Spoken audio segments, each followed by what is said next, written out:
I want to get the camera. All right. How are you guys?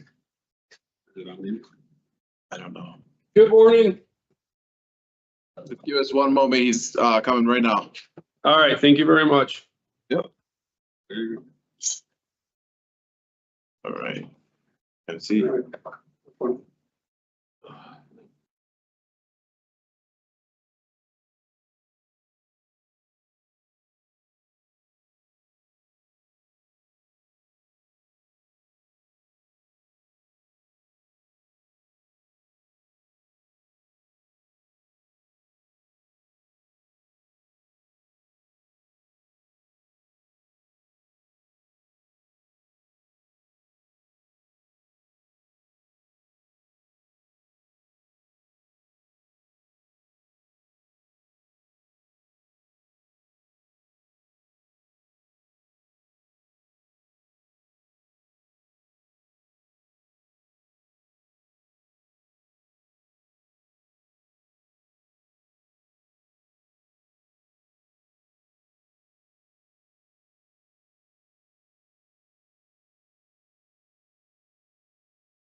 We're going to get started, okay? All right. Good morning. I'm Parole Officer Menard, a hearing examiner for the Board of Pardons and Paroles. This is a revocation hearing concerning Gilberto Rivera, inmate number 416190. Today is Wednesday, July 15th, 2026. This hearing is being conducted via video at the Board of Pardons and Parole Central Office at McDougall Correctional Institution. Please state your full name and DOC inmate number for the record. Gilberto Rivera, 416190. This is a public hearing. Public access to this hearing is available via video live stream. Present this morning is Attorney Jones. Can you please identify yourself for the record? Yes, thank you. Attorney Sonia Jones on behalf of Mr. Rivera. This is a revocation hearing to determine whether you have violated the conditions of your release. I will review and make findings of fact as to each of the charges against you. The state, not you, has the responsibility to prove the allegations by preponderance of evidence. That is, the better or weightier evidence must establish that more probably than not, the allegation is true. If I do not find that there is a preponderance of evidence to support a violation of one or more of the conditions of your parole, I will reinstate your parole, which means releasing you and placing you back on parole supervision. If I find that you have violated one or more of the conditions of your parole, I will consider whether or not your parole should be revoked. If I recommend revocation, I will make a recommendation as to an appropriate sanction.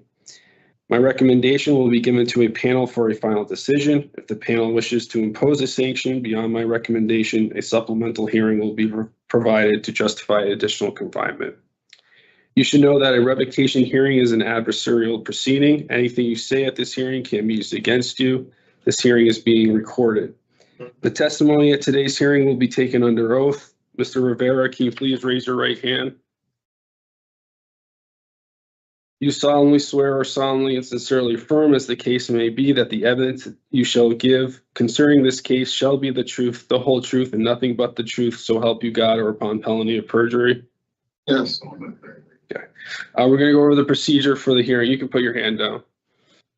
First, I will read you your rights. Then we will review the parole violation charges that the state, your parole officers, bring against you. Then I will review and identify exhibits filed for the record. The state is not present at today's proceedings. However, you will have an opportunity to present any relevant testimony and any relevant documents. After considering all the evidence presented, I will announce my findings. If I find that you violated one or more of the conditions of your parole, you will have an opportunity to speak to your background and history. Do you have any questions about the purpose or procedure before we begin? No. Okay, we're going to go over your rights. You have the right to be represented by an attorney at this hearing, and counsel is present. You have the right to receive written notice of charges of violation. Did you receive written notice? Yeah. Okay. You have the right to review the evidence against you before this hearing. You have the right to submit evidence in support of your case.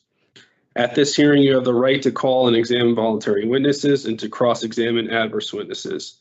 Do you understand these rights? Are you ready to go forward? Yeah. Okay. So we will now review the charges that the state, your parole officer, is bringing against you and the information underlying each charge. Okay, for charge number 1, reporting on December 16th, 2025, you failed to report to the Hartford District Office as instructed by your parole officer. Your parole officer contacted you via cell phone, and you explained that you were getting over the flu. You asked your parole officer if you could report on December 18th, 2025. Your parole officer instructed you to report to Hartford District Office at 10 a.m. on December 18th, 2025, which you failed to do. On December 18th, 2025, you failed to report to the Hartford District Parole Office as instructed by your parole officer. Your parole officer reached out via cell phone and text messages, but you did not respond. On charge number 2, program participation. On October 15th, 2025, you failed to report to your Explore program domestic violence group with the Wheeler Clinic as instructed by your parole officer. On December 10th, you failed to report to your Explore program domestic violence group with Wheeler Clinic as instructed by your parole officer. On December 17th, you failed to report to your Explore program domestic violence group with Wheeler Clinic as instructed by your parole officer.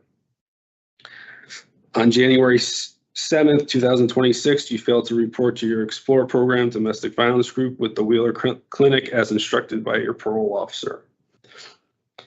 On January 7th, 2026, you were unsuccessfully discharged from the Explore program. Charge number 3, absconder. On December 16th, 2025, you failed to report to the Hartford District Office as instructed by your parole officer. You were then instructed to report on December 18th, 2025. On December 18th, 2025, you failed to report to the Hartford District Parole Office as instructed by your parole officer. Your parole officer reached out via cell phone and text message but you did not respond. On December 23rd, 2025, parole officers from the Hartford District Office attempted to locate you at 114 Pleasant Street, Apartment 2 West, 2nd floor, Hartford, Connecticut. Your parole officer knocked on the door several times, but no one responded. Your parole officer called your cell phone, but did not answer. Your parole officer called you by your sponsor, Roberto Martinez, and he did not respond. You have not had any contact with your parole officer since December 16th, 2025, and your whereabouts are unknown at this time. Charge number 4, obedience to the law. On November 29th, 2025, you were involved in a domestic dispute with the mother of your child. When police arrived, the victim had visible red mark on her face. You were not at the scene when the police arrived. The on-scene police officer made telephone contact with you and instructed you to report to the New Britain Police Department, but you failed to do so.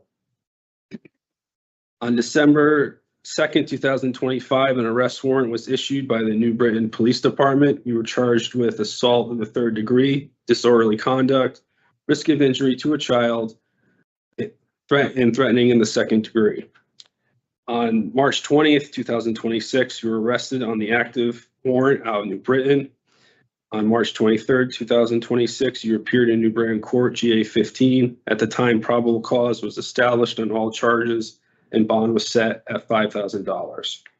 On charge number 5, behavioral management program, on October 15th, 2025, December 10th, 2025, December 17th, 2025, and January 7th, 2026, you failed to report to your Explore program, domestic violence group with the Wheeler Clinic as instructed by your parole officer. On 1/7/25, you were unsuccessfully discharged from the Explore program.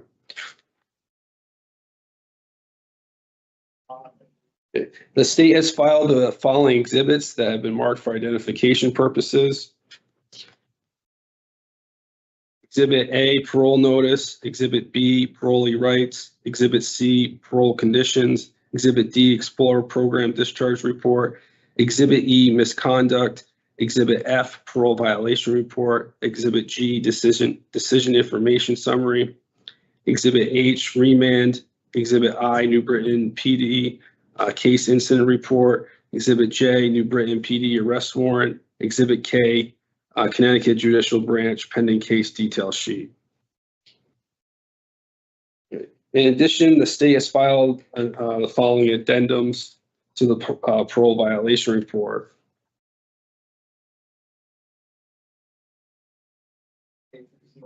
In reference to the parole violation report submitted by P.O. Hernandez regarding Gilberto Rivera, inmate number 416190, the following applies. On January 21st, 2026, the Board of Parole issued a warrant for re-imprisonment based on that report. The case was subsequently transferred to the Fugitive Investigations Unit and assigned to P.O. Flores on 1/29/2026. On March 20th, 2026, Rivera was arrested by New Britain Police Department on an active warrant for disorderly conduct, risk of injury, threatening second, assault third, with an offense date of November 29th, 2025. Rivera was held in New Britain Police for court on March 23rd, 2026. A remand to custody order was lodged with the New Britain PD. On March 23rd, 2026, Rivera appeared in New Britain Superior Court in GA 15, at which time probable cause was established on all charges and bond set at $5,000. Next court date is scheduled for 5/26/26 under docket number H15N-CR26-0359638-S. On March 24th, 2026, Rivera was served with a notice of parole violation and parolee rights at Hartford Correctional Center. A signed copy of notice of parole violation, parolee rights, New Britain Police Department case incident report, signed arrest warrant, state of CT superior information sheet, and remand to custody order have been uploaded to case notes and can be found in file attachment under parole violation evidence.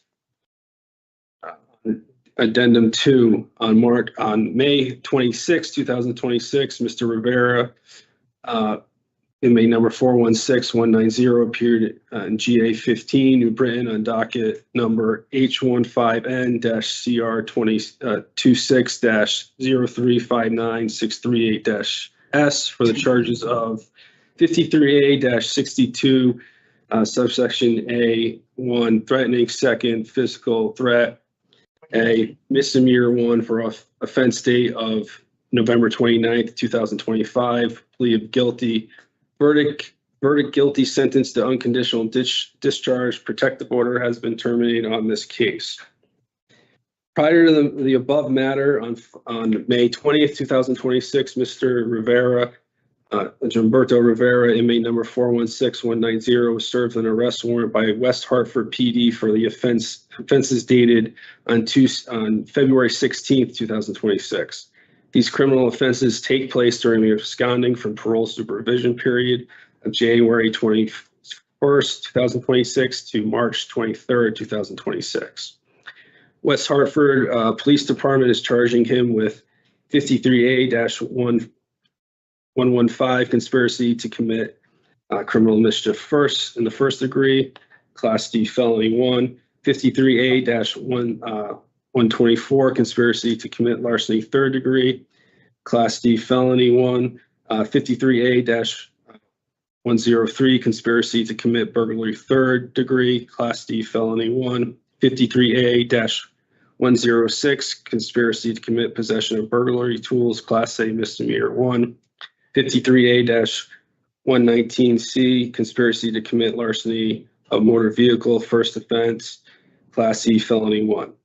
To be seen in GA 14, Hartford, on docket number H14H-CR26-0777527-S with $75,000 bond set. Next court date, June 29th, 2026 at 10 a.m.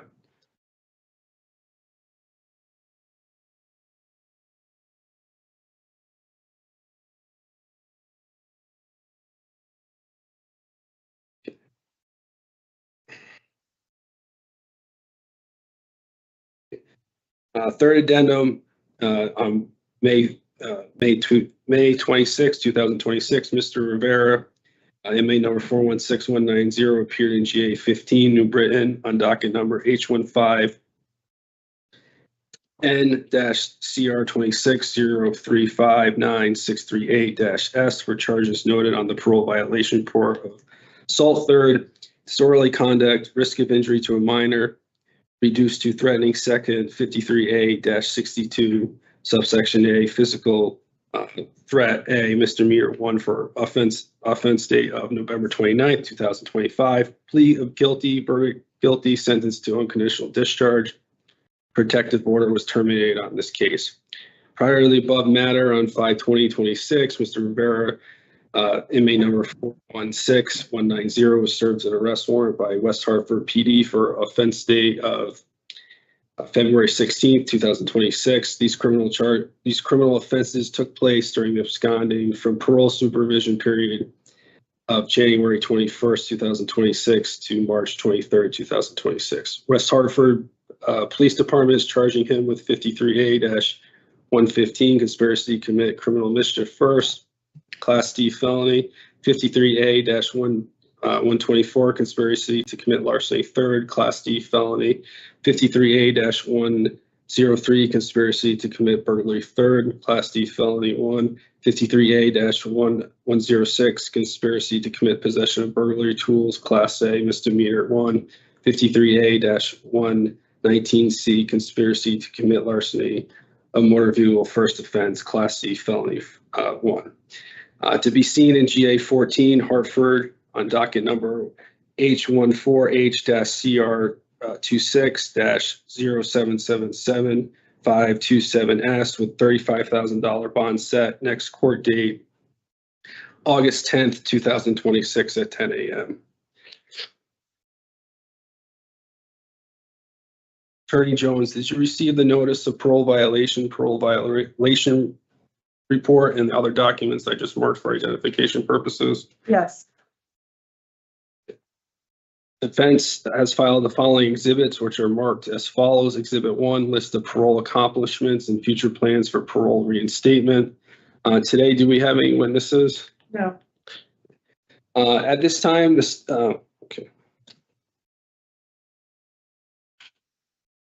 is now the defense's opportunity to call any witnesses, present evidence, and speak on any of the evidence submitted.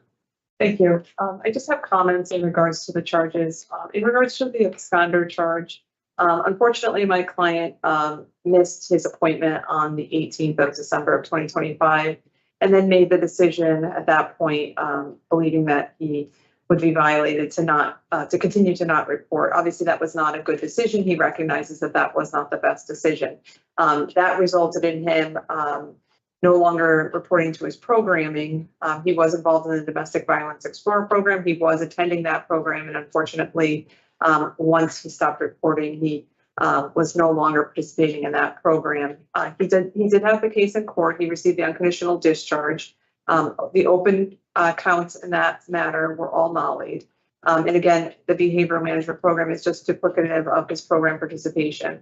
Those would be the only comments I have towards the charges, and if I can just be heard on his background and history. Thank you. Thank you. And any closing statement that you'd like to make before I announce my findings? Yes. All right, I will now take a moment to review the case and will notify you of my findings in a moment.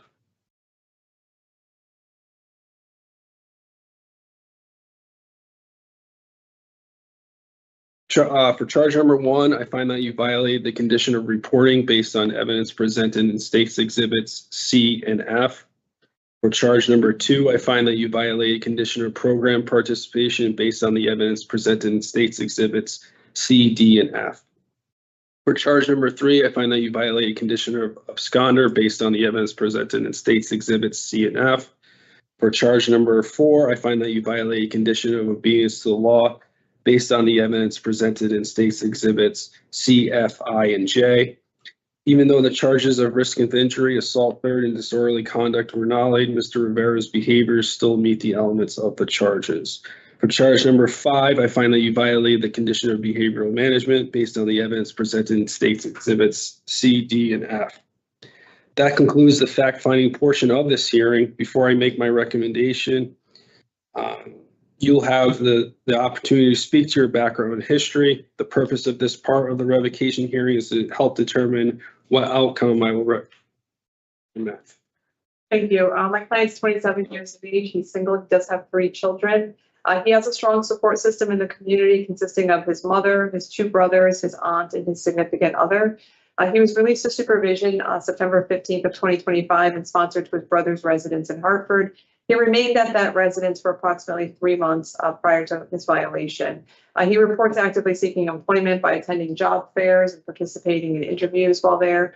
Reports completing 6 of the 26-week Explorer program. My client reports completing the 9th grade at New Britain High School, most recently while in supervision. He reports having applied to New Britain High School's night school in an effort to obtain his GED. During the time period that he's been incarcerated, which has been approximately 4 months now, he reports being on the waiting list to obtain his GED at the correctional facility, as well as being on the waiting list for employment. Upon reinstatement to parole, he'd like to sponsor to his brother's residence. That's Mr. Rigoberto Martinez, information contained within Defense Exhibit 1. As a second choice, he would like to sponsor to his mother's residence. And again, that information, that's Jolie Rivera. And again, that information is contained within Defense Exhibit 1. By way of employment, he's interested in reapplying to Nickerson Industries in Plainville, where he has held employment in the past, though he is certainly open to all opportunities. He would like to obtain his GED, enroll in trailer training school to obtain his CDL. As noted in the addendum to the parole violation report, since his incarceration on the matter that was originally holding him out of New Britain Court, which he has since disposed of, my client has been served with additional warrants, that being out of Hartford, Torrington, and my understanding that there may be a warrant existing out of New Britain. Because of this, our request is that he be re-paroled at the next available date. Again, he's been incarcerated now for, I believe, approximately 4 months. And noting that Parole and Community Services will certainly re-violate him based on the additional charges that are now pending. Thank you. Nothing further unless Mr. Rivera, do you have anything that you'd like to add? No, thank you. Okay.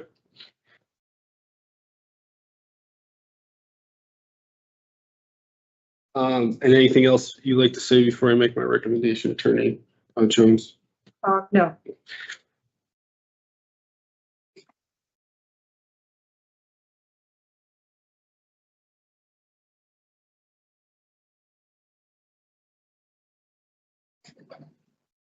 Yeah, I'm just going to take a few moments to look this over, and then I'll come back with my my recommendation.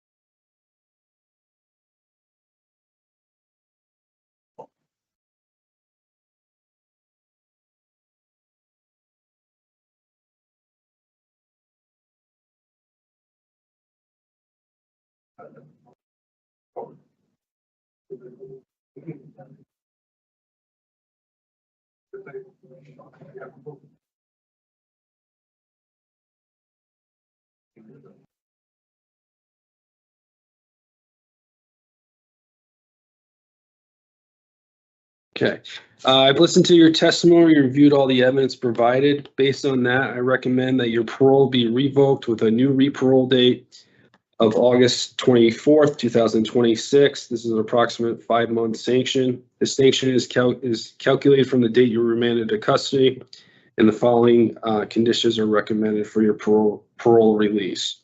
Behavioral management, domestic violence, no contact with co-defendant Brian Cassio, Raphael Diwali, and Louis Diwali. No operation of motor vehicles without parole officer's permission.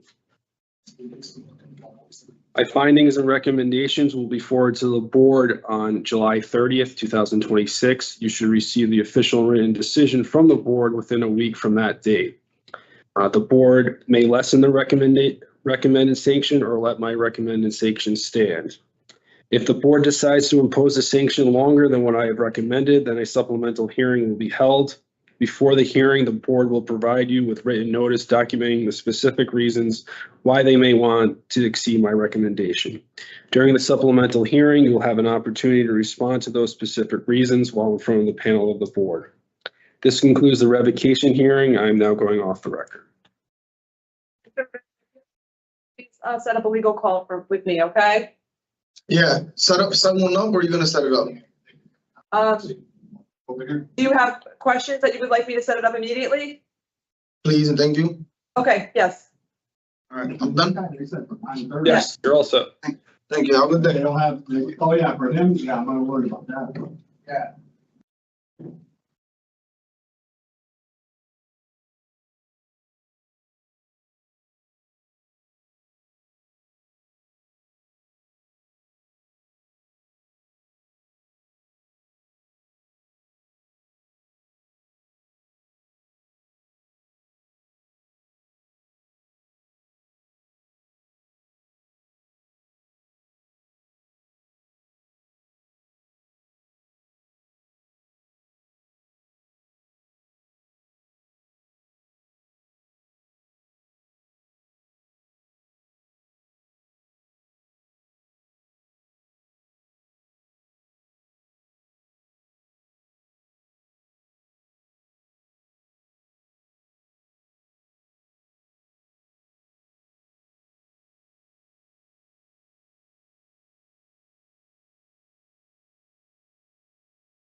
Good morning.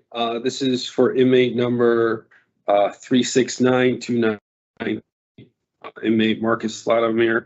I accept the waiver from Attorney Dean for his waiving of his preliminary hearing. And once those charges are disposed of, we will have a revocation hearing. Thank you.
Morning.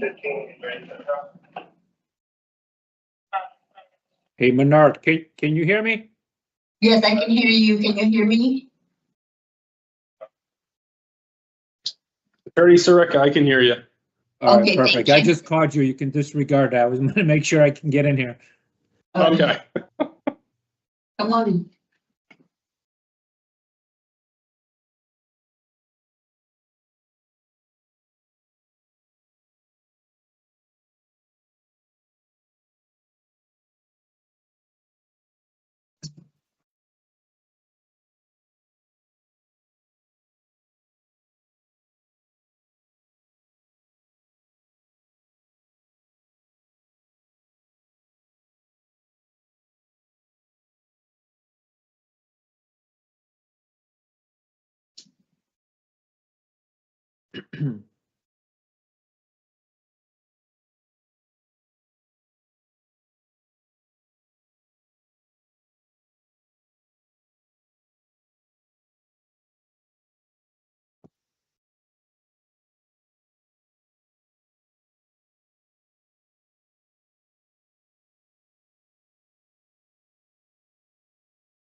Okay, we're gonna get started. Good morning, I'm Parole Officer Menard, a hearing examiner for the Board of Pardons and Paroles. This is a revocation hearing concerning Kareem Mayo, inmate number 210552. Today is Wednesday, July 15th, 2026. This hearing is being conducted via video at the Board of Pardons and Parole Central Office in Osborne Correctional Institution. Please state your full name and DOC inmate number for the record. Yes, my name Kareem Abdul Mayo, 210-552. Thank you. This is a public hearing. Public access to this hearing is available via video live stream. Present this morning is Attorney Sirica. Can you please identify yourself for the record? Sure, Attorney Alfonso Sirico from the Parole Revocation Unit on behalf of Mr. Mayo. Thank you. This is a revocation hearing to determine whether you have violated the conditions of your release. I will review and make findings of fact as to each of the charges against you. The state, not you, has the responsibility to prove the allegations by a preponderance of evidence. That is, the better or weightier evidence must establish that more probably than not, allegation is true. If I do not find that there is a preponderance of evidence to support a violation of one or more of the conditions of your parole, I will reinstate your parole, which means releasing you and placing you back on parole supervision. If I find that you have violated one or more of the conditions of your parole, I will consider whether or not your parole should be revoked. If I recommend revocation, I will make a recommendation as to an appropriate sanction. My recommendation will be given to a panel for a final decision. If the panel wishes to impose a sanction beyond my recommendation, a supplemental hearing will be provided to justify additional confinement. You should know that a revocation hearing is an adversarial proceeding. Anything you say at this hearing can be used against you. This hearing is being recorded. The testimony at today's hearing will be taken under oath. Mr. Mayo, can you please raise your right hand? You solemnly swear or solemnly and sincerely affirm, as the case may be, that the evidence you shall give concerning this case shall be the truth, the whole truth, and nothing but the truth, so help you God, or upon felony of perjury? Yes, I do. Okay. You can put your hand down. We're going to go over the procedure for the hearing. First, I will read you your rights. Then we will review the parole violation charges that the state your parole officer is bringing against you. Then I will review and identify exhibits filed for the record. State is not present at today's proceedings. However, you will have an opportunity to present any relevant testimony and any relevant documents. After considering all the evidence presented, I will announce my findings. If I find that you have violated one or more of the conditions of your parole, you'll have an opportunity to speak to your background and history. Do you have any questions about the purpose or procedure before we begin? No, I do not. Charges. So we're going to go over your rights. You have the right to be represented by an attorney at this hearing and counsel is present. You have the right to receive written notice of charges of violation. Did you receive written notice? Yes. You have the right to review evidence against you before this hearing. You have the right to submit evidence in support of your case. At this hearing, you have the right to call and examine voluntary witnesses and to cross-examine adverse witnesses. Do you understand these rights and are you ready to go forward? Yes, I do. Okay. We will now review the charges that the state, your parole officer, is bringing against you and the information underlying each charge. On charge number 1, condition of absconder. On April 25th, 2026, you signed out of the Watkinson halfway house located at 136 Collins Street in Hartford. You're only parole-approved residents to attend work in New Haven with a return time of 11:15 p.m. You called and stated that you missed the train and were working on alternate transportation. You were provided with a new return time of 1 a.m. on 4/26, 2026. You did not return at your return time. Staff attempted to locate you at local hospitals and police departments without success. You made contact with the halfway house staff again at 2:04 a.m. and stated that you were in an Uber and were provided with a new return time of 3:15 a.m. You called again at 3:09 a.m. and stated that you were almost back to the facility. You approached the front door at 3:46 a.m., then turned around and walked back down the street. You did not return to the halfway house and did not make further contact with halfway house staff. Parole officer attempted to contact your cell phone number. However, it went directly to voicemail. You made contact with halfway house staff on April 29th, 2026, and were instructed to return to the halfway house or contact your assigned parole officer. You made contact with your assigned parole officer on April 30th, 2026, as well as May 1st, 2026, and were directed to report to the Hartford Parole Office. You failed to follow this instruction. Parole officer attempted to contact various people on your visiting list without success. Attempts were made to physically locate you in the city of New Haven without success. You cannot be located at Hartford or New Haven police departments or hospitals. You never returned to the Watkinson halfway house. Your only parole-approved residents and your whereabouts in the community are unknown at this time. Charge number 2, drugs. On or around April 10th, 2026, you used cocaine. On or around April 13th, 2026, you used cocaine. The state has filed the following exhibits that have been marked for identification purposes. Exhibit A, notice of parole violation. Exhibit B, notice of parolee rights. Exhibit C, remand to actual custody order. Exhibit D, parole and community services signed conditions ×2. Exhibit E, halfway house agreement. Exhibit F, Premier Biotech Laboratory Report. Exhibit G, Offender Misconducts. Exhibit H, Redwood Toxicology Laboratory Report. Exhibit I, Offender Misconducts. Exhibit J, Community Solutions, Inc. Incident Report. Exhibit K, Community Solutions, Inc. Absconder Report. Exhibit L, Decision Information Summary. Exhibit M, Revocation Summaries. Exhibit N, Parole Violation Report. In addition, the state has filed an addendum to the parole violation report that states, in reference to the parole violation report submitted by Parole Officer Stickles regarding Kareem Mayo, the following applies. On May 21st, 2026, the Board of Parole issued a warrant based on a report declaring the offender absconder from special parole supervision. On May 26, 2026, the case was transferred to FIU for investigations. On June 18, 2026, Mayo was located by FIU and taken into custody. He was remanded into custody and transported to New Haven Correctional Center, AP, where a remand to custody order was lodged. On June 18th, 2026, at New Haven Correctional, Mayo was served his parole violation notice, parolee rights, assigned notice of parole violation, parolee rights, and remand were scanned into evidence in case notes on June 18th, 2026. Attorney Sirica, did you receive the notice of parole violation report, and the other documents I just marked for identification purposes? I did.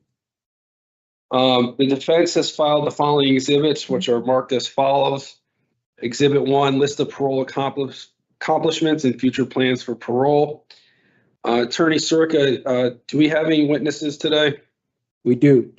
Courtney Robinson, and I provided you with the phone number yesterday. Obviously, I don't want to put her phone number on the record. Okay. And she was advised to be standing by 10:30 and on for a phone call. Okay. We will call her momentarily. And if I may, Mr. Mayo, Yeah. you okay with that witness, correct? Yes, I am. Okay.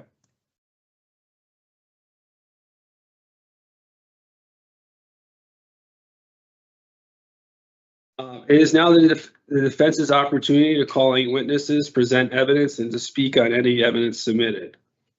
Yes, if I may, regarding that first charge, I'm going to put on a record, Mr. Mayo's parole officer contacted me regarding this potential witness, Ms. Robinson, in order to testify on his behalf. My client, it's no secret, my client has a substance abuse issue. He does want some help, which I'm going to speak about at the second part of the hearing. I know he's charged with an absconder charge. As you can see, even though he was charged with the absconder, he contacted a halfway house a couple of times, gave him an update. He actually even made it back to the halfway house at the door, and then obviously he panicked because he was using at the time, and he went off the grid. My understanding is when he got picked up, he was at work, and I'm going to speak about his work history momentarily. Yes, did he abscond? We are not disputing that. Just the state of mind my client was in at the time, obviously being under the influence of a narcotic, didn't help the situation. So I understand it's an absconder charge, but he did contact the halfway house a few times, and then he even made contact with his parole officer on 2 different occasions. I understand she did give him an opportunity to turn himself into Hartford office, which he did not. But just to give you a little picture of what was going on at this time, he didn't totally go off the grid. He was in contact with the halfway house and the parole officer. And like I said, it's very unusual for a parole officer to contact me. And I'm going to quote this: "Not a bad guy. Oh, always had a job." That came from his parole officer. So she is in support of Mr. Mayo getting some treatment. And like I said, I will speak about what he's looking for at the second part of the hearing. Thank you. Okay.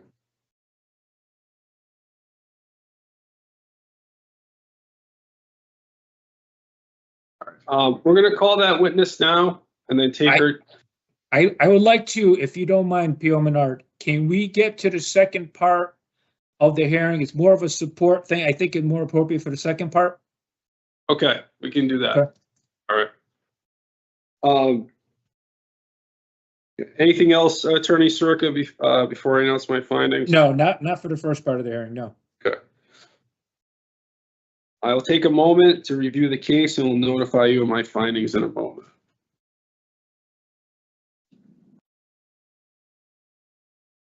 For charge number 1, absconder, I make a finding based on the evidence presented in State's Exhibits D, E, N, J, and K. For charge number 2, drugs, I make a finding based on the evidence presented in State's Exhibits D, F, H, N, and I. That concludes the fact-finding portion of this hearing. Before I make my recommendation, you'll have the opportunity to speak to your background and history. The purpose of this part of the revocation hearing is to help determine what outcome I will recommend. All right. Attorney Sirica, do you wish to make a statement regarding the violation background or history at this time? Yes, thank There you you. go. On behalf of Mr. Mayo, my client is 50 years old. He does have 3 children. He has suffered two significant losses. His brother passed away in February of 2024, and his stepfather also in February of 2024. And obviously, his brother's passing was a significant stressor for Mr. Mayo. Upon his previous release, when he was out, at one point, he was sponsored by Ms. Robinson in New Haven, and then he was at the Community Solutions Halfway House program in Hartford. He has had treatment at Connecticut Renaissance, did successfully complete the APT Foundation residential inpatient substance abuse treatment in New Haven. It looks like in March of 2024, he was at the New Opportunities Halfway House program. And then he did successfully complete Community Solutions, the Chase Center in Waterbury. While he was in the program, he was assigned to a case manager, Ms. Hubbard, and then he was transferred to the Roger Sherman House closer to his job. He did obtain his GED in 2007. Previously, while at the Roger Sherman House, he did enroll at the Housatonic Community College for online business management classes. He did complete about a month of the program. As far as his work history, he's always had a job while out in the community. His most recent position while on supervision, the Love Us restaurant in New Haven is actually where he was picked up, but he was working there full-time as a manager. Also had a job at Nick's Roofing out of Ansonia, which is a seasonal job for a few months. And as far as his treatment, he did participate in NA and AA meetings twice a week, Thursdays and Saturdays for approximately 3 weeks, did an intake at the APT Foundation in New Haven, and attempted to roll in the APT Foundation residential inpatient substance abuse program, but then he was remanded at that time. Since he's been incarcerated, my client did enroll in NA, AA, and did complete Tier 1 is my understanding. So since he's been in, he has engaged in treatment, which he knows he needs. Also is employed as a chairman in the facility and participates in aftercare substance use programs. I indicated he completed both Tier 1 and Tier 2 successfully. Upon reinstatement, he would like to complete APT Foundation residential services inpatient substance abuse treatment. As I indicated, parole officer indicated that to me. Mr. Mayo indicated that to me. He'd like to do some inpatient, followed to step down with some outpatient services. As far as his employment, I do have a letter I'm going to go over in a moment.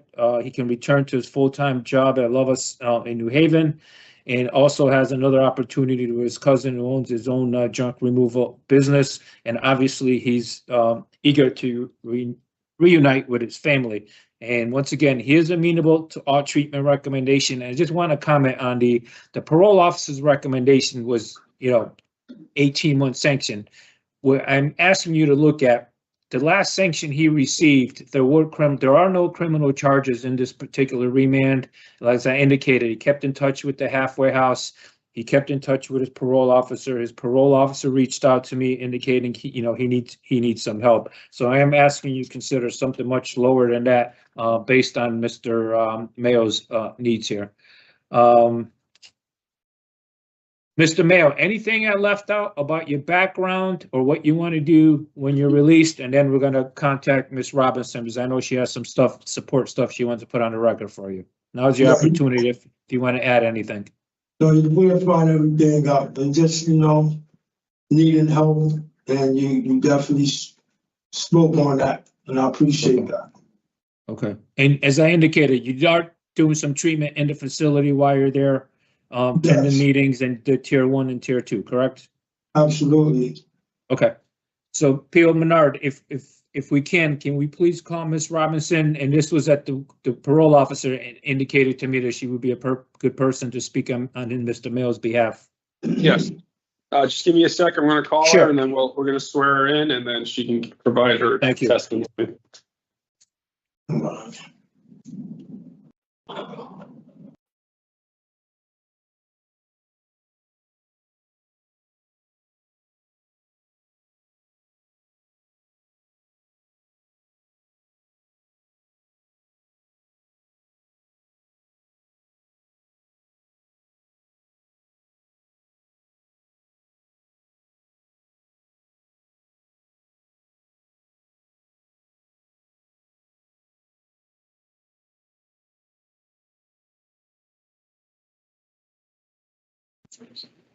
If you can hear us on the phone, it is *6 to unmute.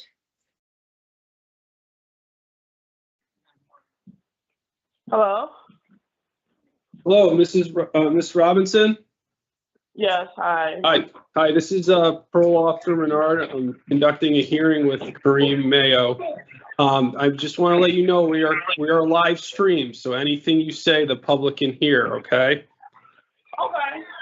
And can you just identify yourself for the record? Your name, your first and last name? My name is Courtney Robinson. Okay. All right, and I'm gonna swear you in, and then you can provide your testimony, okay? Okay.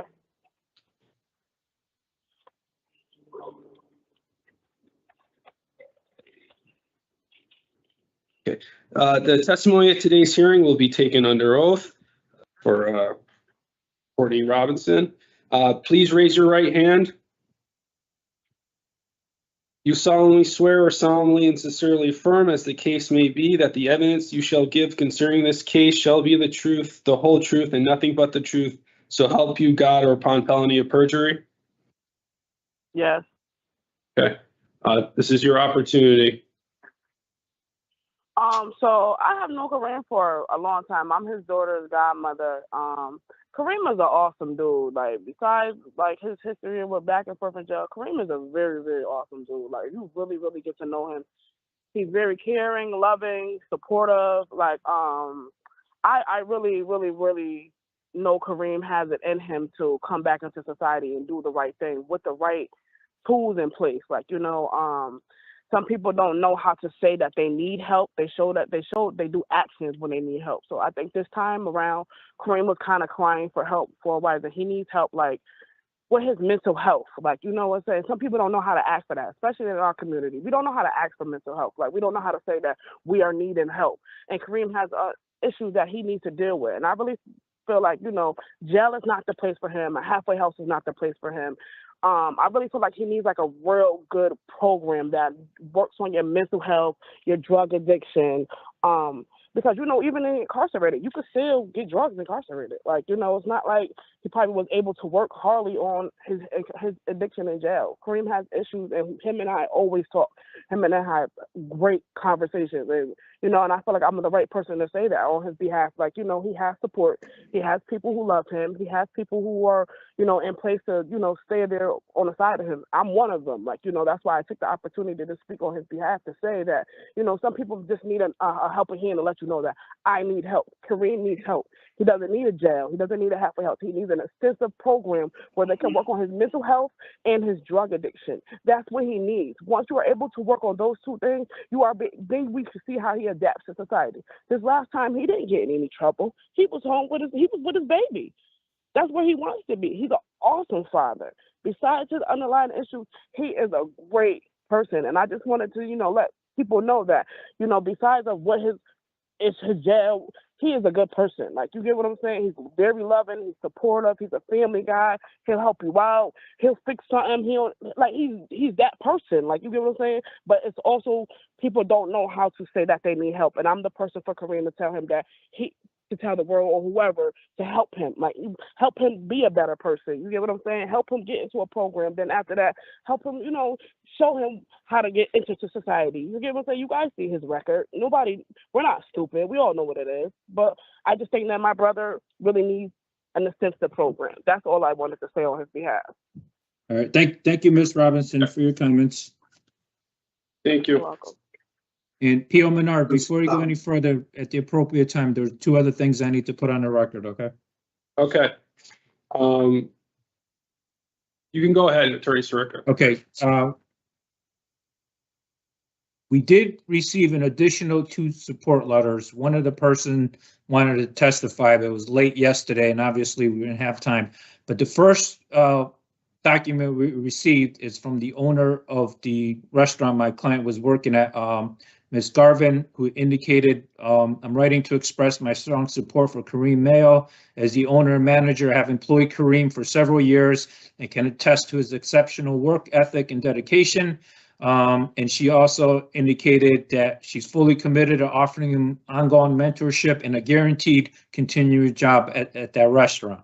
So that was from Ms. Garvin. We also received an email from Ms. Denby, who's a close family member and strong support for Mr. Mayo. Over the years, she's witnessed his personal growth and dedication to his family. He's a loving and responsible father to his daughter. So he does have quite a support system in the community. They indicated hopefully with some inpatient treatment, with step down to outpatient, he can get back on track. He is on supervision until 2031, so he still has time to prove himself, out in the community. I don't have anything else to add. Thank you. Okay. Attorney Sirica, just one question. Sure. Does he need a halfway house or does he have a sponsor? As Sorry if I missed indicated, I make for one moment.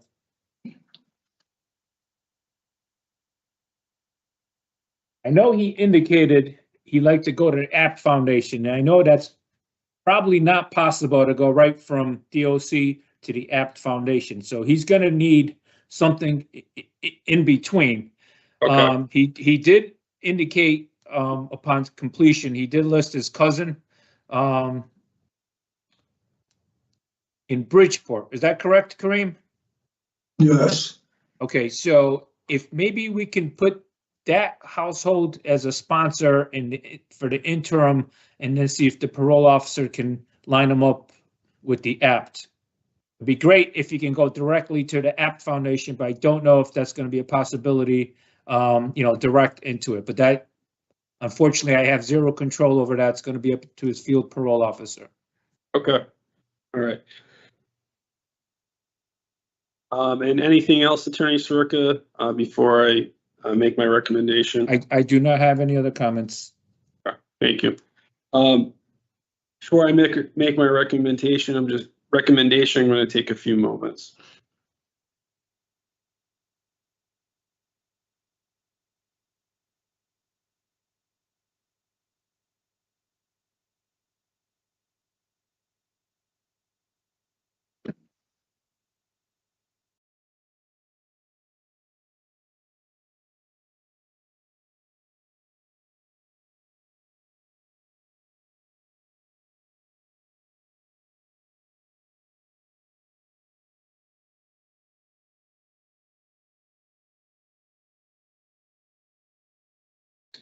Okay.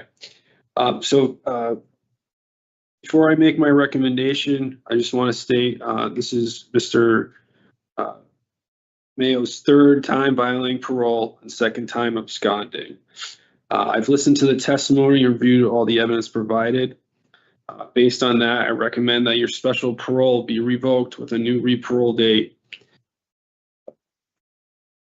April 19th, 2027.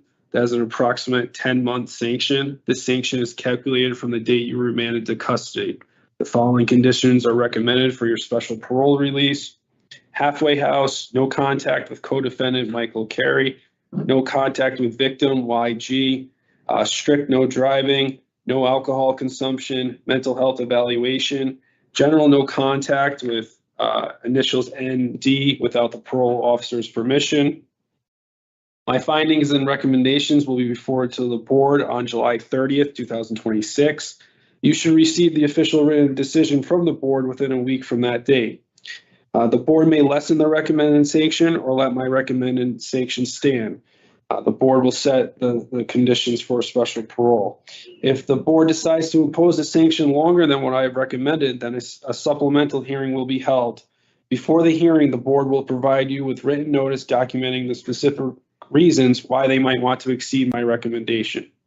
During the supplemental hearing, you'll have an opportunity to respond to those specific reasons while in front of the panel of the board.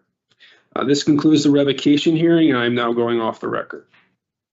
So Kareem, if you get something in writing after the 30th, if you can get a phone call into our office Friday, July 31st, one of my secretary, if you can get a call in about 11, 12 o'clock, we get an email first and then the report. One of the secretaries can give you the information over the phone to exactly what happened.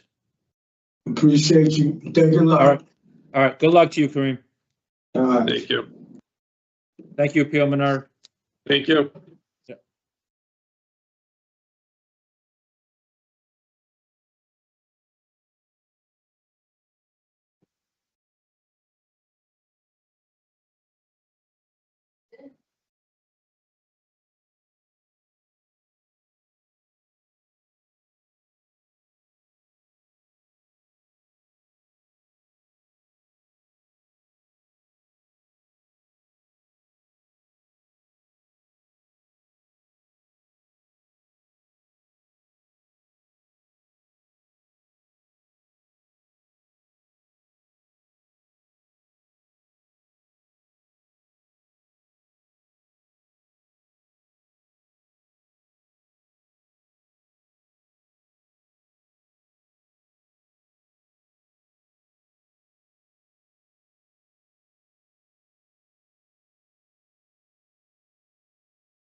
No sé si.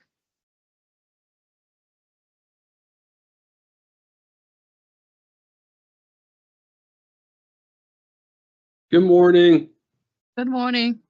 Do So you- we're just waiting for his attorney. Okay, do Mr. you need me Rodriguez. to, do you need me to switch the view? I think our media tech will help you with that. Yeah, because I'm okay, there we Yeah. go. Yep. All right, so we're just gonna sit tight for a couple minutes until she's available, and then we'll start with your hearing, okay? Mr. Yes. Rodriguez? Yes, All right, thank you. you're welcome.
Mr. Rodriguez?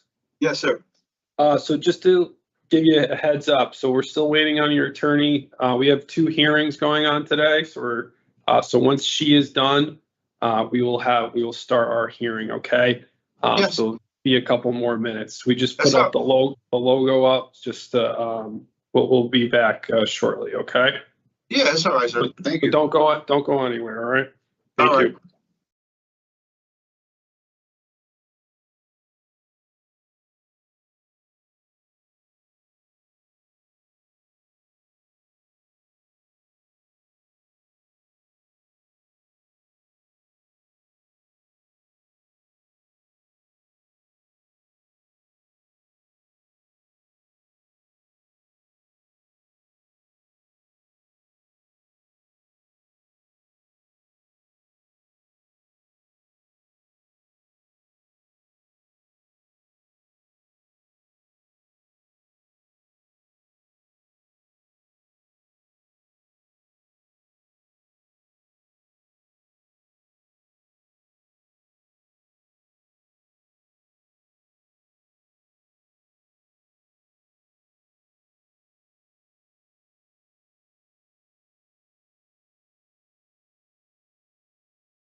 Hi, good morning. I apologize for the delay. Come on. It's all right. Thank you. Good morning, Attorney Dean.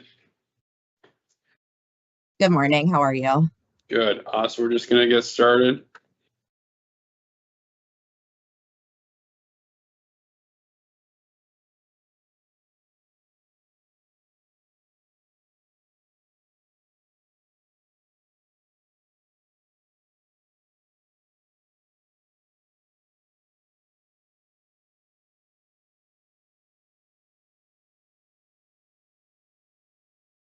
All right. Good morning. I'm Parole Officer Menard, a hearing examiner for the Board of Pardons and Parole. This is a preliminary hearing concerning Vicente Rodriguez, inmate number 343296. Today is Wednesday, July 15th, 2026, and this hearing is being conducted via video at the Board of Pardons and Parole's Central Office in Cheshire Correctional Institution. Can you please state your full name and DOC inmate number for the record? Vicente Rodriguez, 343296. Thank you. This is a public hearing. Public access to this hearing is available via video live stream. Present this morning is Attorney Dean. Can you please identify yourself for the record? Yes, Hannah Dean on behalf of Mr. Rodriguez. Thank you. This is a preliminary hearing which has three purposes under Connecticut law. One, to determine if there is probable cause to believe you committed an act that violated the conditions of your parole. Two, to determine if the act is sufficiently serious to warrant the revocation of your parole. And three, to determine if you should be held in prison pending further proceedings. State, not you, has the responsibility to show that there is probable cause to believe you violated one or more of the conditions of your parole. If I do not find probable cause, I will reinstate your parole, which means releasing you and placing you back on parole supervision.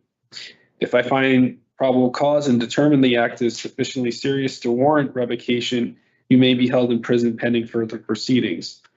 Please note that you have been referred by the Department of Correction for diversion for substance abuse programming and treatment. If by the end of this hearing I determine that you should be held in prison pending further proceedings, I will provide additional information about the diversion process.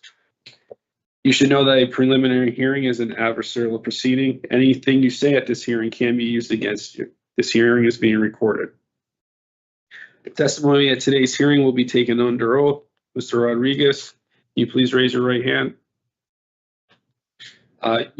You solemnly swear or solemnly and sincerely affirm, as the case may be, that the evidence that you shall give concerning this case shall be the truth, the whole truth, and nothing but the truth, so help you God, or upon penalty of perjury? Solemnly swear the truth. Okay, thank you. I'm going to go over the procedure of this hearing. First, I will review your rights, then we will review the parole violation charges that the state your parole officer is bringing against you. Then I will review and identify exhibits filed for the record.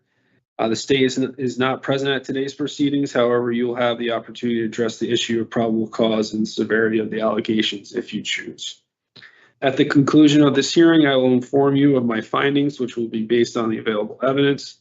Do you have any questions about the purpose or procedure before we begin? No, sir. Okay. You have important rights at this hearing, which I will now review with you. You have the right to an attorney and representation is present. Counsel is present. You have the right to receive written notice of charges of violation. Did you receive written notice? Yes, sir. You have the right to review the evidence against you before this hearing. You have the right to submit evidence in support of your case. At this hearing, you have the right to call and examine voluntary witnesses to cross-examine adverse witnesses. Do you understand these rights and are you ready to go forward? Yes, sir. We will now review the charges that the state your parole officer is bringing against you and the information underlying each charge. For charge number 1, drugs, on June 23rd, 2026, you provided a urine sample that showed a preliminary positive for PCP. You signed a voluntary admission form admitting PCP use on June 22nd, 2026. On June 28th, 2026, Walter Brooks Halfway House staff found you unresponsive in the Halfway House bathroom. Staff administered 2 doses, 8 milligrams of naloxone, to which you responded to. EMS arrived on scene and transported you to the hospital. You were treated at Yale New Haven Hospital and discharged. You signed a voluntary admission form admitting to using PCP on June 28th, 2026, which caused your overdose. Hospital discharge paperwork indicated that you tested positive for PCP on a urinalysis screening, along with indicating that you experienced an overdose accidental. On charge number 2, halfway house placement. On May 20th, 2026, you signed out the Walter Brooks halfway house on a treatment pass. Your return time was 3:15 p.m., but confirmation was made with the treatment provider that the group ended at 1:30 p.m. You did not report back to the halfway house until 3:30 p.m., making you unaccountable in the community for 2 hours. You admitted to this officer that you were walking around the town green in New Haven instead of immediately returning to the halfway house. This is a violation of your signed halfway house agreement. Specifically, I will only go to locations indicated on an approved community pass unless changes been authorized by staff.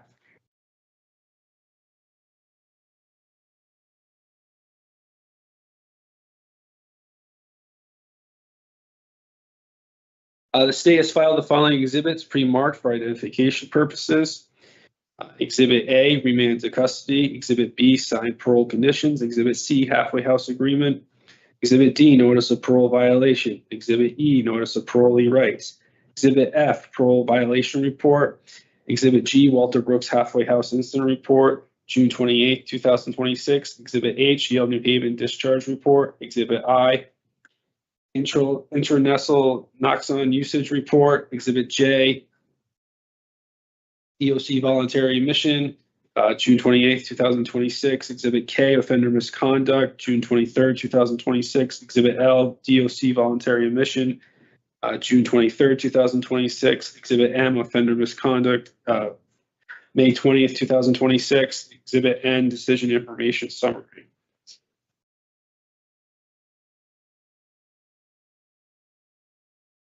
Attorney Dean, did you receive the notice of parole violation report, and other documents I just marked for identification? Yes, we have. No defense exhibits have been filed by the parolee or parolee's counsel. Today we have no witnesses. Or Attorney Dean, did you request any witnesses? We did not, and I would just note we are waiving the first portion of the hearing as to probable cause, but would like to speak as to the top program. Okay, thank you. I accept the waiver, and I find that your acts are serious enough to warrant revocation. And I've also determined that you should be detained while you wait for your revocation hearing. I will now discuss top/diversion eligibility.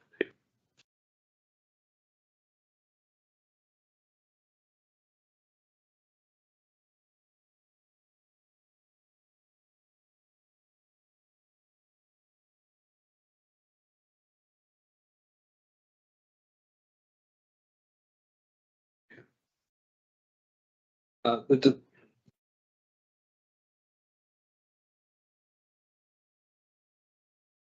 Department of Correction has recommended you for a diversion from the revocation process for substance abuse program and treatment. This means that if you wish to participate, apply, and I find that you meet certain eligibility criteria, I can continue your case while you're provided an opportunity to participate in substance abuse programs and treatment in the correctional facility known as TOP. If you successfully complete the programs and treatment provided, I will dismiss your case and order your parole reinstated. If you do not complete the programs and treatment provided, the board will schedule and convene a revocation hearing to determine if you violate the conditions of your parole. If so, the hearing examiner will make recommendations regarding whether your parole should be revoked and what, if any, sanction should be imposed. The decision to participate in diversion is voluntary. Do you understand the diversion process, and do you wish to apply for diversion for the TOP program? Yes, sir. Okay.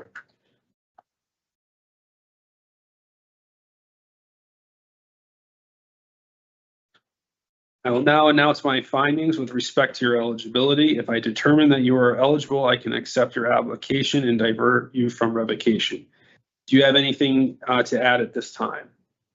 I would just note that my client did receive treatment in the community. He was recommended to relapse prevention. He did do his eval and was participating in those classes. I know, could certainly use the assistance with substance use treatment. He certainly wouldn't be back here were it not for drug use. So I think that is sufficient. Thank you. And I will note as well that he is currently, since he's been back at the facility, been engaging in the treatment, which he has found to be helpful. Thank you. I have reviewed all relevant information, and my findings are as follows. I find that you have no pending misdemeanor or felony charges. I find that your discharge date is more than 60 business days from the day of remand to actual custody. I find that there's evidence that you have identified substance abuse treatment needs. I find that substance abuse is reasonably considered to be a motivating factor in your alleged failure to comply with terms and conditions of parole. I find that there is some evidence that you received or were provided with an opportunity to receive substance abuse programming or treatment during your period of parole supervision in the community.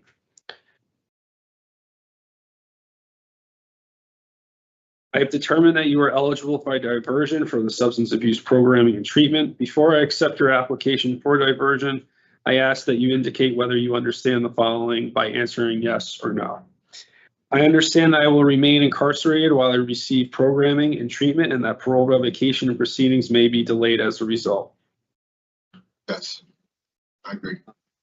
I understand that the dismissal of my case and reinstatement to active parole supervision is not guaranteed and is conditioned upon my successful completion of substance abuse programming and treatment. Yes, I understand. I understand that ultimately the Department of Correction will determine whether I have successfully completed the substance abuse programming and treatment provided. Yes, I understand. I understand that my participation in the process is completely voluntary. Yes, I understand. Your application for diversion is granted. You will be placed in treatment or programming by the Department of Corrections and diverted from revocation for no more than 60 business days. Good luck. This concludes the preliminary hearing, and I'm now going off the record. Thank you so much. You're all set. Just keep doing what you're doing and finish the program, okay? Thank you. All right. Thank you very much. Thank you too. Thank you, sir. Best of luck to you. Take care. Thank you.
Bagels.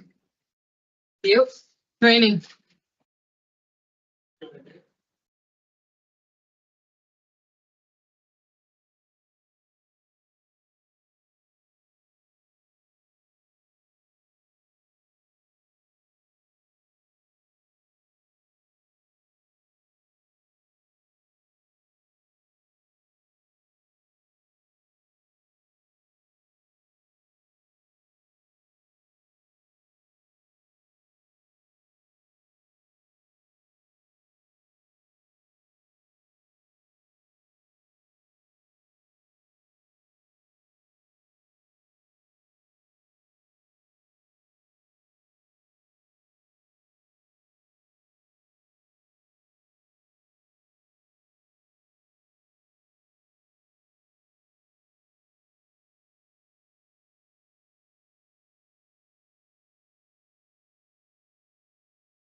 Hi, good morning. Good morning. So I have Plumber here first. Okay, Mr. Kelly's not there? No, I'm still looking for him because they're running chow right now. Okay, So he All right. probably went to eat. all right, I'll come back. okay, thank you. Yep, we'll see Mr. Wait, before he Okay. leaves, let me just double check and make sure he didn't come in yet. Okay, thank you.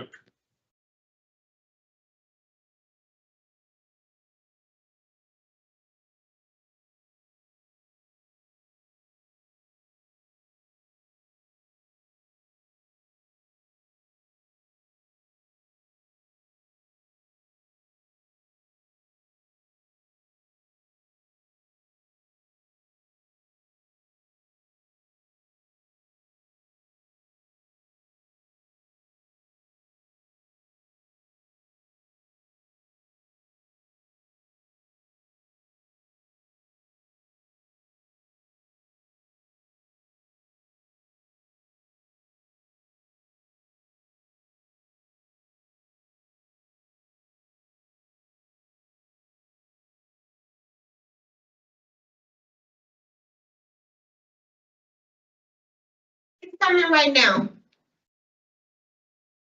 Thank you. You're welcome.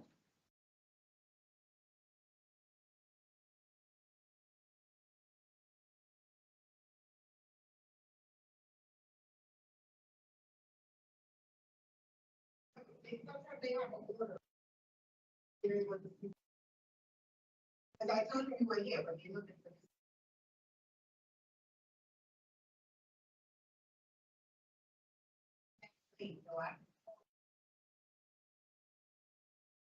No, let's go. Let's go. Here.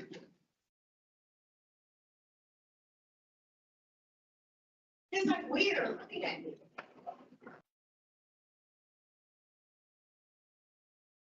Called for y'all over 30 minutes ago. They just called me now. When you're done, you can head out. They just called me now. Oh, well, I told you to. I've been waiting all morning.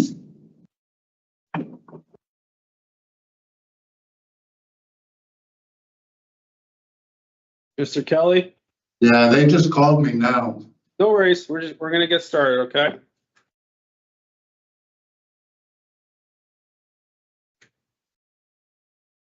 Good morning, I'm hearing examiner Bernard. Today is Wednesday, July 15th, 2026.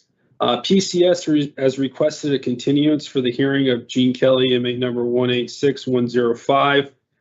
I accept that continuance. Attorney Matthews, was there a date that works for you for the next available hearing? I think the next available date for everyone was August 4th. Okay, So Mr. Kelly, your parole officer isn't here today, so Okay. unfortunately they have to get a continuance. So they're gonna bring you back on August 4th. August 4th? Yes, Okay, and we'll have the hearing on that day, okay? I'm sorry about that. all right. So Okay. that's it? yes. Yeah, that's it. I'll see you on August 4th, okay? All right, thank you. Thank you. I grant this continuance for the hearing till August 4th, 2026. Thank you. Thank you. Thank you.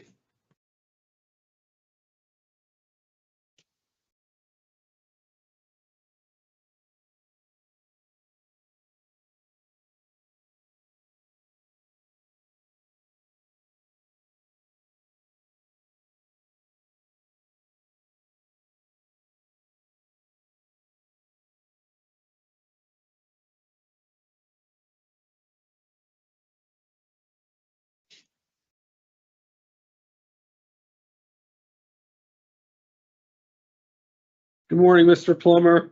Morning, sir. How you doing? Good. We're gonna get started in a few seconds, okay? Okay, no problem. Thank you.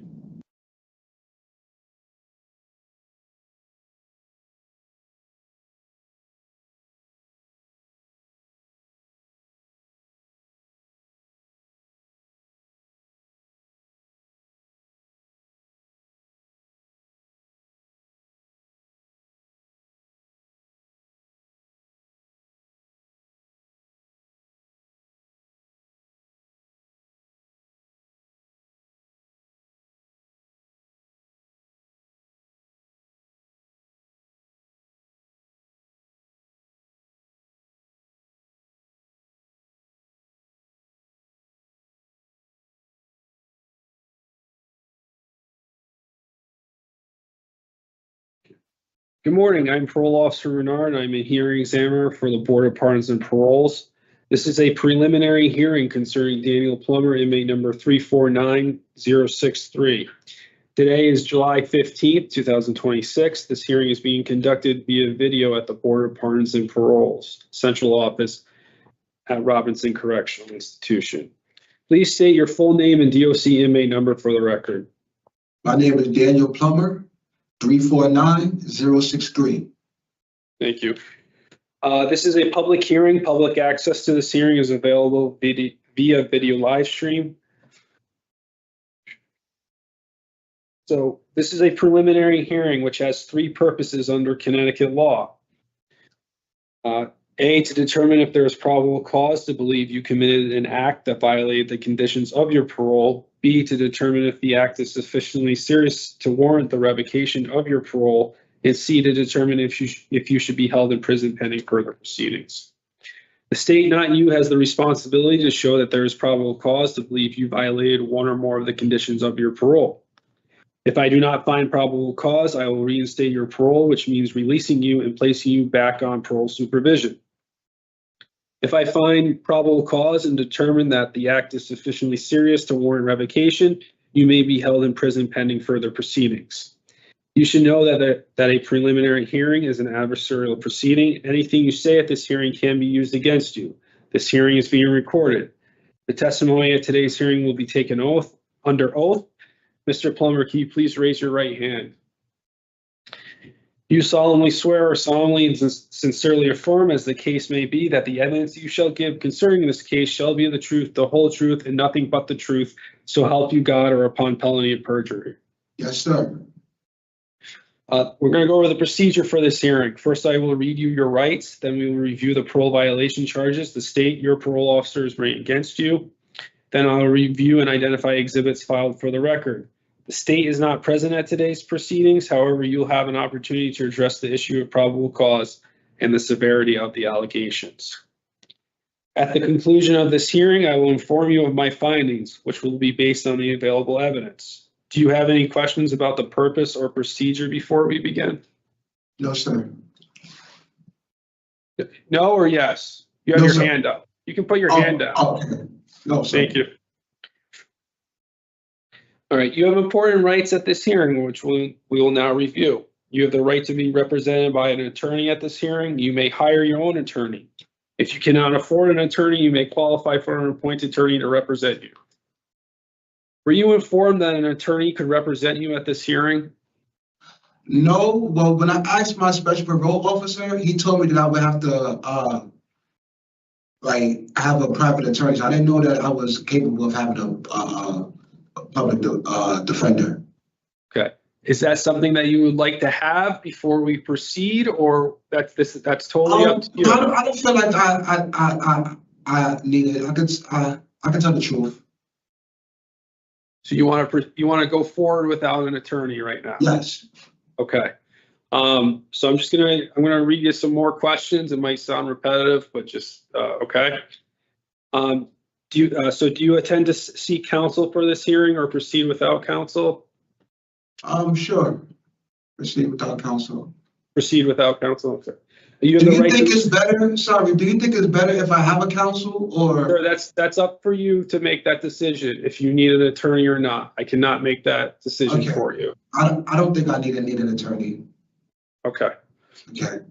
You have the right to receive written notice of charges of the violation. Did you receive that written notice? Yes.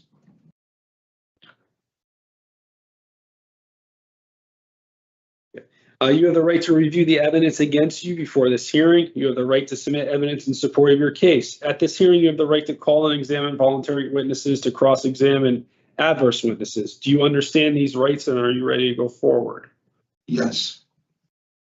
We will now review the charges that the state your parole officer is bringing against you and the information underlying each charge.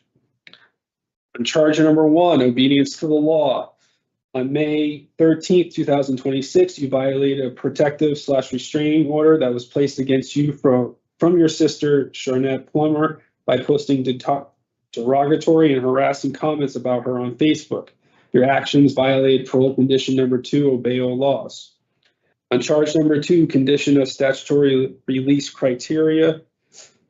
On March 20th, 2026, you were served an active protective/restraining order on behalf of your sister, Charlotte Plummer, and her minor daughter as well. However, on May 13th, 2026, you violated said restraining order by posting derogatory and harassing comments about Charnette on Facebook's social media platform. Your actions violated parole condition number 6, statutory release criteria.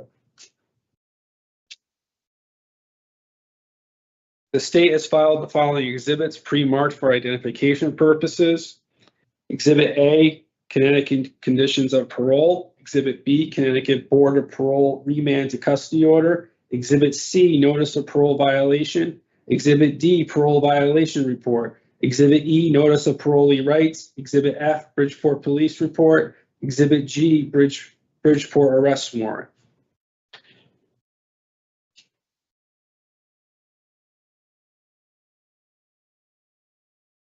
Do you need to continue this hearing to obtain any evidence?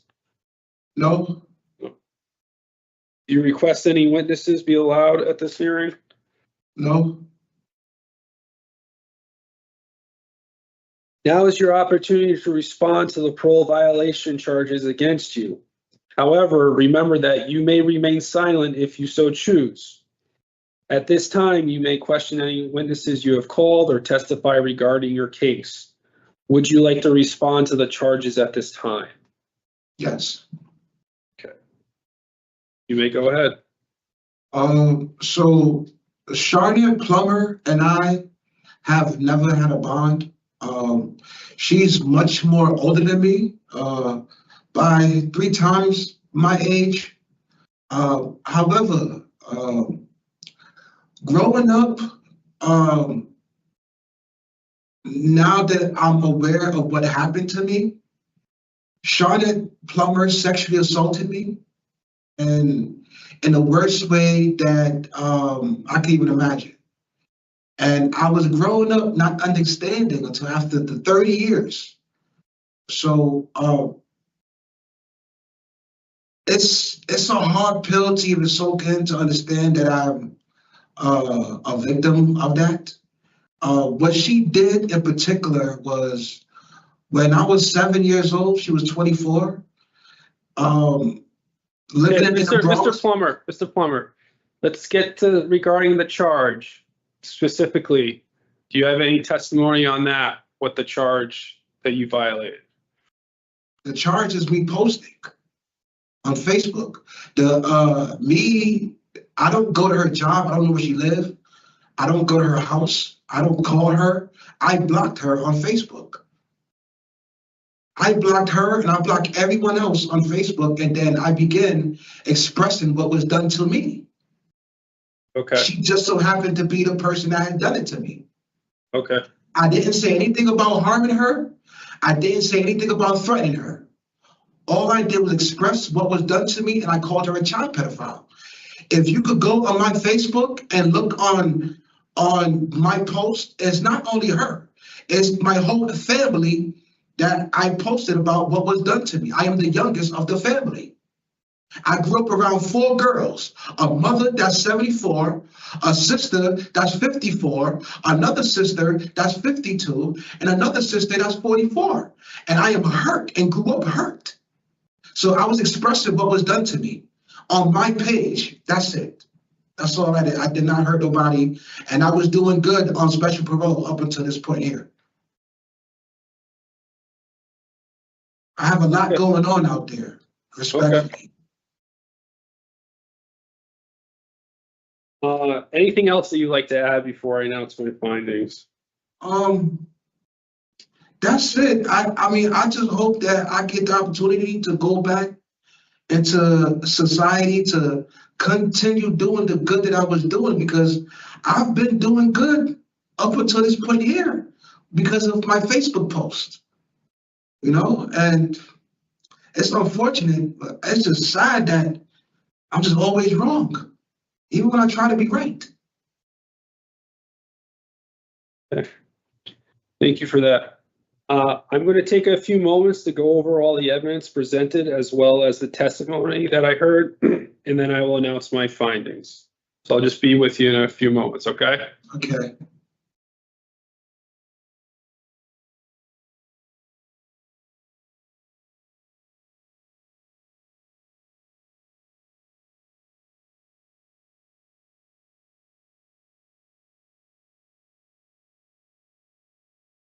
Can I say one more thing?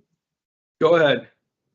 I had a schedule for a doctor visit out in the world pertaining to a surgery. Yeah, I can't answer that question for you. If it's pertaining a question that, you know, you should ask your parole and community services officer. And also we're on live stream, so you don't want to, any medical stuff you don't want to say over live stream, okay? Okay. Is it a question regarding parole or something? Well, it's pertaining to the victim that wanted to be arrested.